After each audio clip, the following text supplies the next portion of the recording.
Después de 7 meses de protestas antigubernamentales, la presidenta peruana Dina Boluarte pidió perdón por los muertos durante las manifestaciones. La declaración la dio ante el Congreso en su discurso para conmemorar la independencia del país.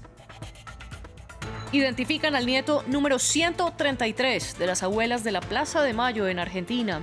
Él fue robado por un militar durante la dictadura y el viernes se reencontró con su familia biológica, aunque su mamá sigue desaparecida. Se cumple un año desde que detuvieron al periodista guatemalteco José Rubén Zamora, una de las voces más críticas del gobierno de Alejandro Yamatei. El 29 de julio de 2022 lo arrestaron y en junio de 2023 lo condenaron por lavado de activos, aunque organizaciones denuncian que el juicio estuvo viciado. Bienvenidos, aquí comenzamos las noticias que France 24 le dedica a América. Yo soy María Clara Calle. Empezamos en Perú. Por primera vez desde que es presidenta, Dina Boluarte dio su discurso por las fiestas patrias, cuando se proclama la independencia del país. Ella pidió perdón por las decenas de muertos que hubo en las protestas antigubernamentales y añadió que cumplirá con las recomendaciones que la Comisión Interamericana de Derechos Humanos hizo en mayo de este año en su análisis del estallido social.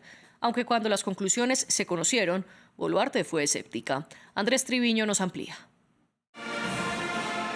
En un ambiente tenso y con una desaprobación de más del 80%, la presidenta de Perú, Dina Boluarte, pidió perdón por las 77 muertes durante las protestas antigubernamentales que sacudieron el país entre diciembre y marzo, tras el fallido autogolpe de Estado del expresidente Pedro Castillo. Lo hizo en su primer discurso ante el Congreso. Declaro nuevamente y con mucho dolor que el salvo de víctimas y heridos es un lamentable resultado que nadie quiso. Con profunda y dolorosa consternación, pido perdón en nombre del Estado a los deudos de todos los fallecidos, civiles, policías y militares. Boluarte aseguró que su gobierno seguirá las recomendaciones de la CIDH para hacer un pacto social de reconciliación y paz. Y también dijo que uno de los puntos principales de su agenda es la lucha en contra del narcotráfico, al estimar que los cultivos ilícitos de coca han aumentado en un 60% desde 2016. El arzobispo de Lima hizo un duro pronunciamiento frente a la presidenta. Muy pocas veces hemos llegado al 28 de julio en una situación igual de incertidumbre, tensión y división política como la que hoy vivimos. Por eso, desde mi misión, me corresponde hacer, con todo respeto, la invocación a las máximas autoridades del país, incluidas las muertes que esperan aún justicia y reparación. Mientras tanto, a las afueras del Congreso, cientos de manifestantes siguen exigiendo la renuncia de Boluarte. Un clamor que se ha mantenido luego de que el Congreso rechazara 2 propuestas para adelantar las elecciones presidenciales. Identificaron a uno de los desaparecidos durante la dictadura argentina. Se trata del nieto número 133 de las abuelas de la Plaza de Mayo. Él se reencontró con su familia biológica primero por videollamada y luego de manera presencial. Es sobrino de Mario Santucho, líder fundador de una de las guerrillas argentinas, y su madre, Cristina Navajas, fue secuestrada en 1976 y sigue desaparecida. Cuando él era un niño, un militar y una enfermera se apropiaron de él. Al saber su historia, se acercó a las abuelas de la Plaza de Mayo y hoy lo reciben sus seres queridos. El hecho de haber podido encontrar a mi hermano me terminó de aclarar lo grande, fuerte, inmensamente valiosa que fue mi mamá en ese momento, cómo pudo, aún después de que se lo despojaron de su hijo, seguir luchando, defendiendo la vida, y realmente me llena de un orgullo inconmensurable. Otra de las actualidades argentinas es que el país obtendrá un nuevo dinero del Fondo Monetario Internacional. Este pacto desbloqueará cerca de 7.500 millones de dólares para aliviar la economía nacional, golpeada por la sequía y la escasez de divisas. El monto corresponde a la 5ª y la 6ª revisión del acuerdo que ya tenían para refinanciar la deuda y que asciende a 44.000 millones de dólares. Aunque el gobierno celebró este nuevo dinero, debe pagar 3.000 millones de dólares que vencen la próxima semana.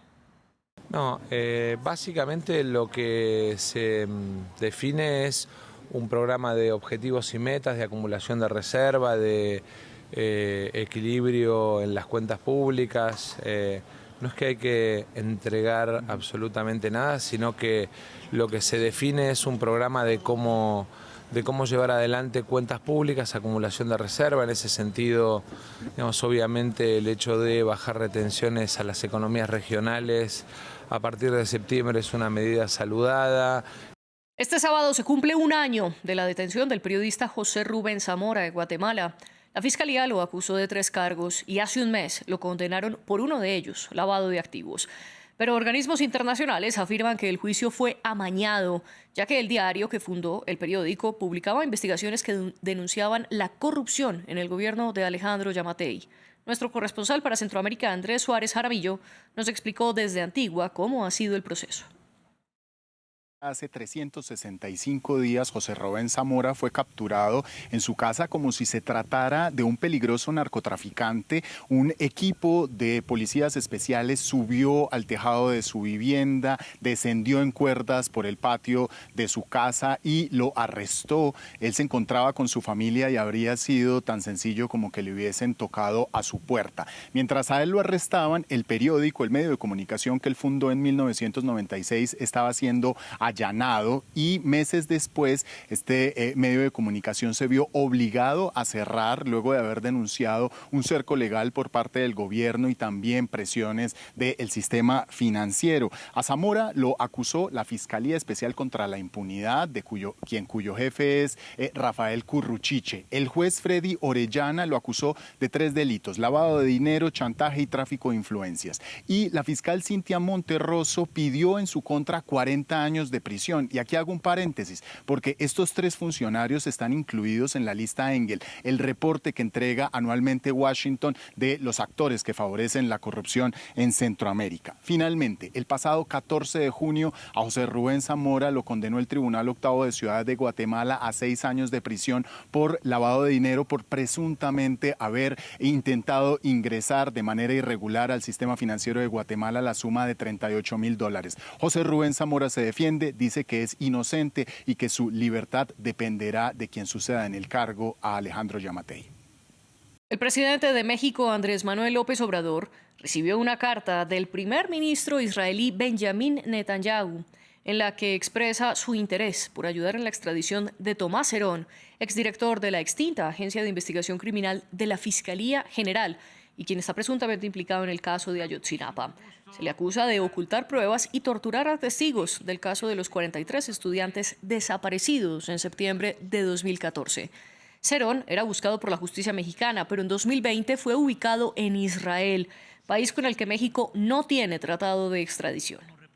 Y este señor Herón se fue allá a Israel y participó en torturas y demás. Estamos solicitando que lo extraditen. La violencia en Haití se elevó a un punto que el jueves el Departamento de Estado de Estados Unidos le ordenó a sus diplomáticos salir del país caribeño lo antes posible. La determinación aplica para los funcionarios que no trabajan en campos de emergencia y para sus familiares, mientras que a los civiles estadounidenses que vivan allí les recomendaron salir. El aviso explica que el secuestro en Haití está muy extendido y que las víctimas suelen ser los norteamericanos. Además, advierte de disturbios civiles y de una infraestructura deficiente para la atención médica. Veamos un extracto del aviso. El Departamento de Estado ordenó la salida de familiares y de empleados del gobierno de Estados Unidos que no sean esenciales. Los ciudadanos estadounidenses en Haití deben salir de Haití lo antes posible mediante opciones de transporte comerciales u otras opciones de transporte privadas disponibles a la luz de la situación actual de seguridad y los desafíos de infraestructura. La red social Twitter sigue su transición de cambio de nombre. Primero fue la X, reemplazando al tradicional logo del pájaro azul. Y ahora la misma letra se erigió en la parte superior del edificio de la compañía de Elon Musk, rebautizada como X en inglés. Esto ocurrió en San Francisco, Estados Unidos. Los trabajadores removieron el icono habitual para reemplazarlo por la X. Hasta aquí las noticias. Sigan con más en France 24.